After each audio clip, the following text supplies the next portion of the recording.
I'm always excited about the site, going to the site. I'm always excited, like as excited I was first visit 22 years back as a fresh graduate. I feel same fascination, same excitement before going to the site. And stepping to the site is actually a strange thing. It will tell you the story of the site. It will tell you the context, the surrounding, the climate, each and every aspect of the site, and you can learn from, you can listen to the site, and you fall in love with the site, and site also fall in love with you. Then the creation starts coming out.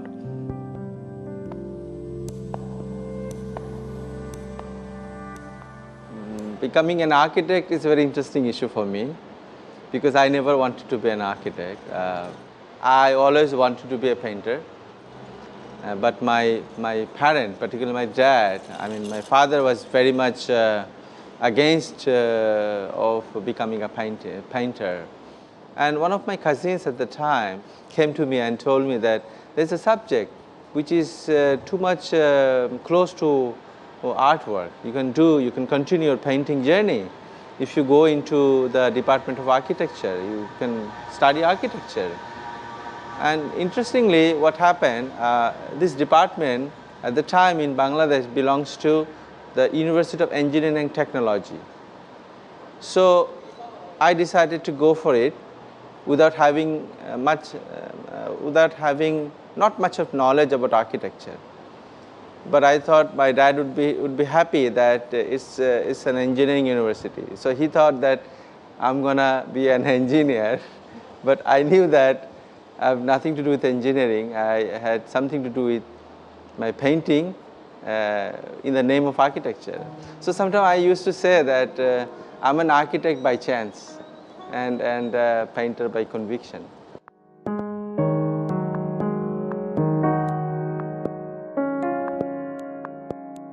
I started my architectural projects in a painterly manner. But you know, in a school, they used to think about the functionality of a project, the other aspects of the project, the measurements of a space and things like that. And I used to miss those things basically in the class. And I, as usual, I was getting poor marks and sometimes the fail grades even. And one of my teachers, you know, once in the second year, he told me that I can't grade you even because you are below the failing grade.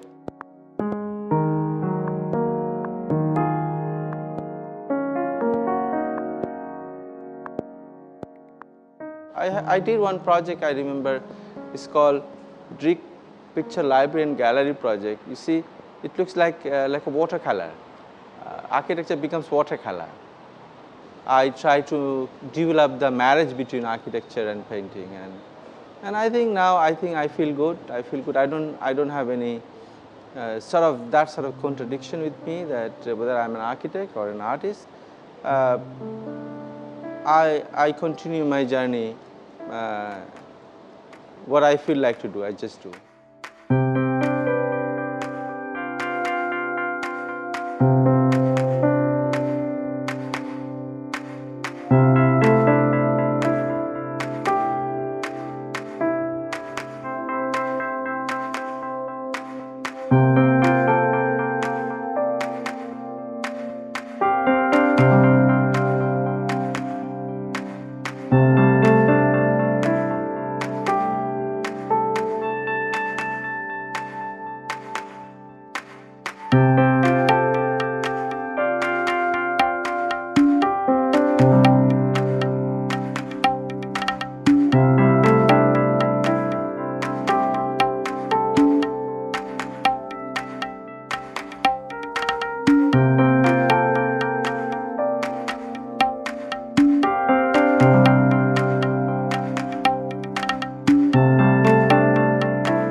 Dhaka is a very, very old city, like thousands of years old city, and it grew up just beside the water. Basically, the name of the river is Buriganga. It means the mighty Ganges, this old Ganges river. But as a city, it became very prominent in the Great Mughals period, like 1605, it became the capital city of the eastern part of the provinces during the Mughal time. So at the time, it became one of the world's most important city, and water was its lifeline basically. Dhaka is basically based on rivers, and you will be surprised to know that there are more than 50 major river channels coming from Himalayas through Bangladesh to the Bay of Bengal. So the Bangladesh is the largest delta on earth, and all about delta is about water. The vegetation grows beautifully. We have water a lot basically. Every aspect of Bangladesh is basically based on water.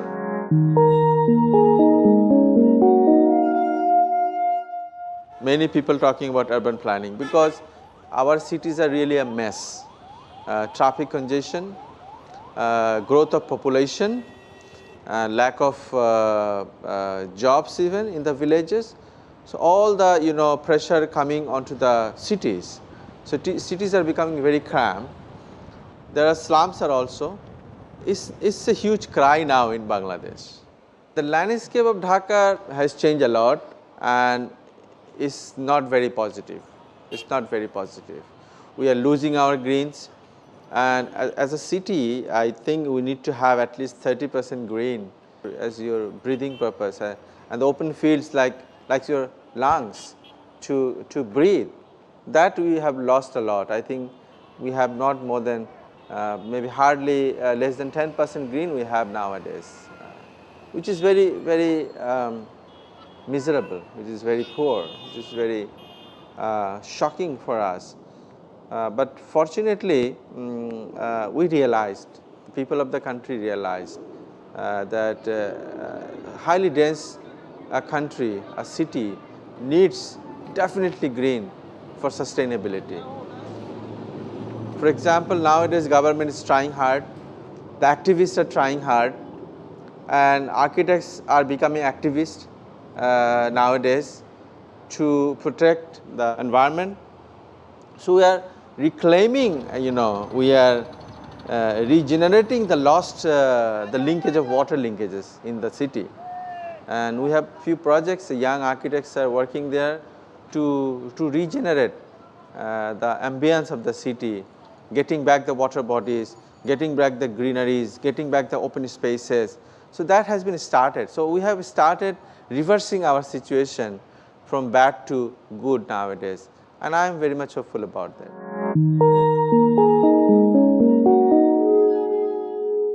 When I gradually absorbed that I am not an artist only, I am an architect also, then I started looking around, what is architecture basically?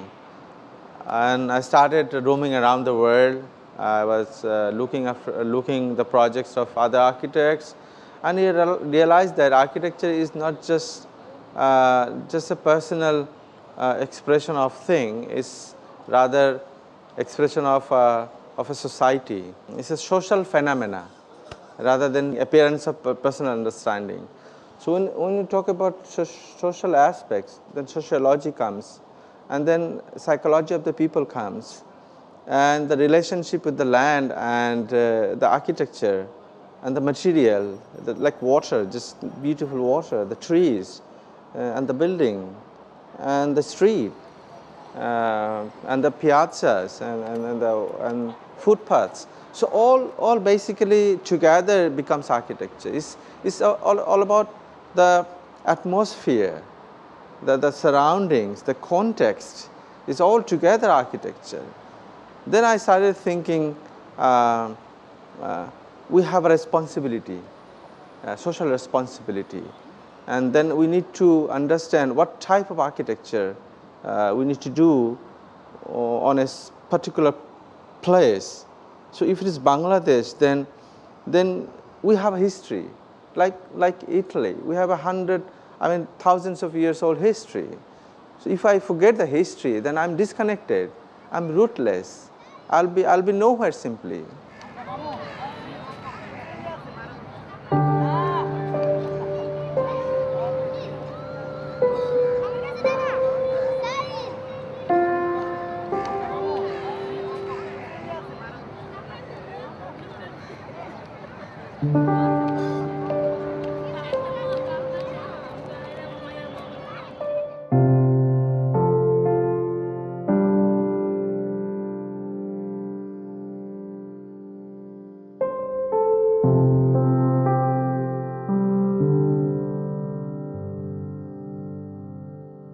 When I started my office in 1995, I don't know other countries, but in my country at the time, there was nothing such like green architecture, the parameter, how to do the green architecture, nothing was that time actually, it was absent.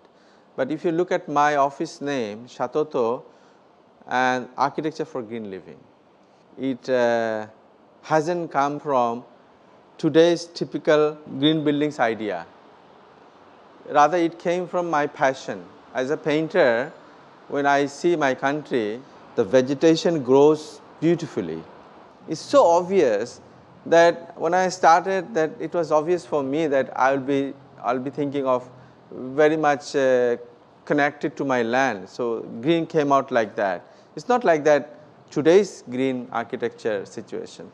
But it has similarities, definitely. We work with the natural ventilation, we work with the flow of water, we work with the vegetation, planting, to reduce the consumption of power, the electricity, to reduce the carbon footprint. These are all happening even without ticking up the marks, ticking up the boxes that we need to achieve all these things to get the points for green architecture. We were doing for a long time these things. So there is no conflict between two things, but definitely I never started exactly the way green building is going on like today. This is how I think I can explain my understanding about green architecture.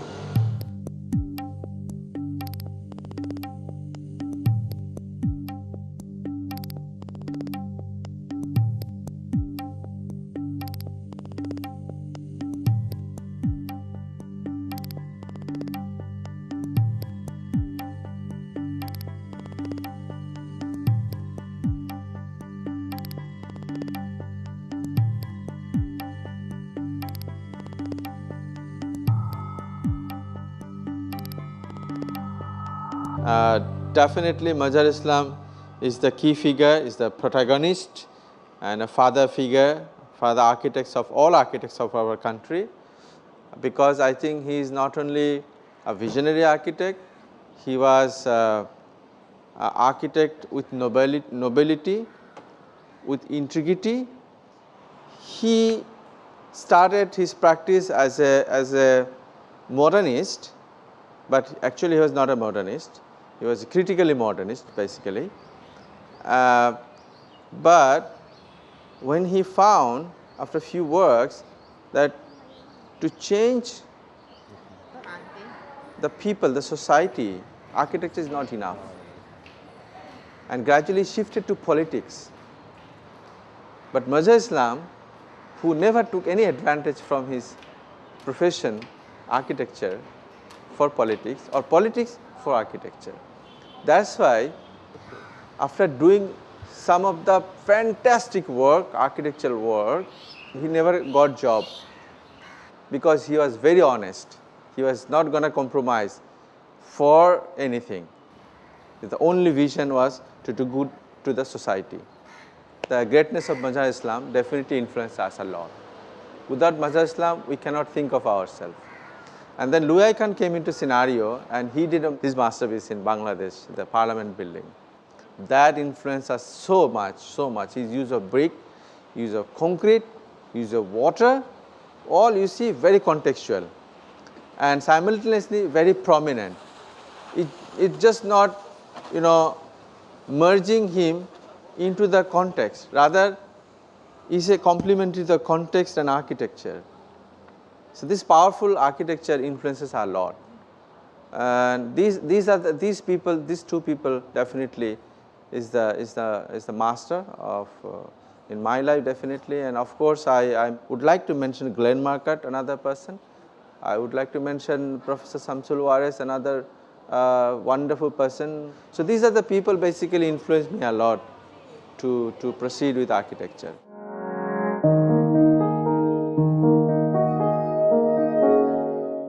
For Bangladesh, material selection is one big issue, because when we do select material, we need to think about the availability of the material, whether it's contextual or not, and then we have our very critical climate, and we have an earthquake zone, and we have a huge population and a small land.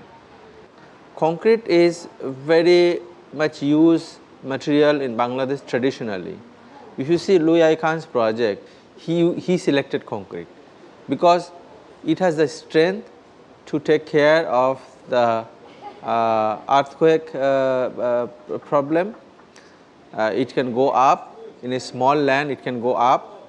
It has the ability to take care of the lateral load, because we have generally we have like 200 kilometer per hour lateral load, wind load. So which material has the ability to take care of those things. And then the brick. Brick is a very much local material. It's just from Bangladesh basically, historically, Mughal, pre-Mughal period. It's all about brick mostly. So this two material has lot of connection with the history, with the sociology, and people's affiliation, people's familiarity with the material. And think about climatology. We have a very high moisture, like 80–90% moisture, and temperature goes up sometimes like 35 to 40 degrees Celsius in the summer. It is best for us to use exposed concrete and exposed brick, which breathes basically, and keep building sustainable.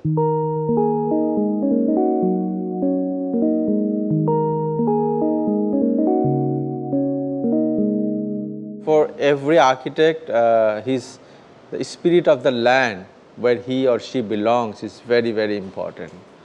Particularly since I am from Bangladesh, Bangladesh is a land of dynamics basically. In monsoon, when it starts raining, almost 2/3 of the country's land goes underwater. The whole country is like a waterscape. Water is the major element of landscape. And same land, after 2 months, when monsoon goes off and leaves behind the alluvial soil, very fertile alluvial soil, and then immediately after just 1 or 2 more months, it becomes absolutely green, a patch green, and crops grown up and moving with the wind. This is such a beautiful thing. Rivers, and like a intricate pattern, is moving, hundreds of rivers moving, and it's shifting also. Sometimes it's a pain for us, because it breaks the edges of the land, and people started losing their houses even. But the dynamics of the land is very much alive and dynamic.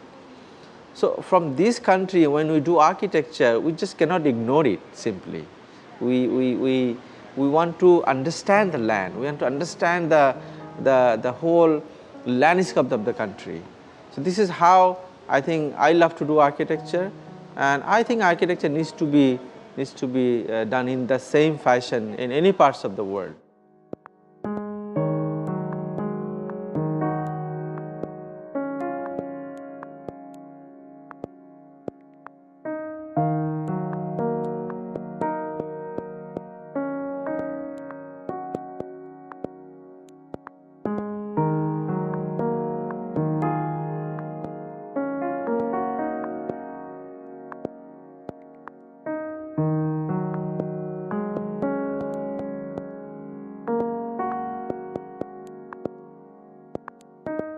You talk about Madonna residence, which we did quite long back, like 2000. In a neighborhood, where the typical thinking of the people was every house needs to have a high boundary wall, and you know, the boundary wall has an interesting meaning. The semiotics, the semiology is very interesting here. If you put a high boundary wall, and sometimes you see some barbed wire on the boundary wall, and sometimes written, "Be aware of dog." You know, this basically all to make other people outside that we don't trust you. It's a message like that, that we don't trust you, we don't respect you, don't come close to the house, it will scratch you by the bird wire, the dog will bite you. So, this sort of funny and interesting negotiation and relationship going on between the passerby and the house owner, not at all good for the society. It will gradually make the society vulnerable and dispersed and is broken. So, we just identified one element, the boundary wall is symbolical, just remove it from the society. So, we did that project with that intention. We removed the boundary wall, we placed low sitting benches, just low height brick walls, which is people can sit, people can see the garden, it is took over by the gardens, and the whole house becomes part of the city. So, it is a dialogue between the city and the passerby, the house owner is like very friendly. You can sit there, you can see the beautiful garden over there, and we do respect you, we do trust you. So, this is how we can make our society more strong, more connected for a better living environment in the city.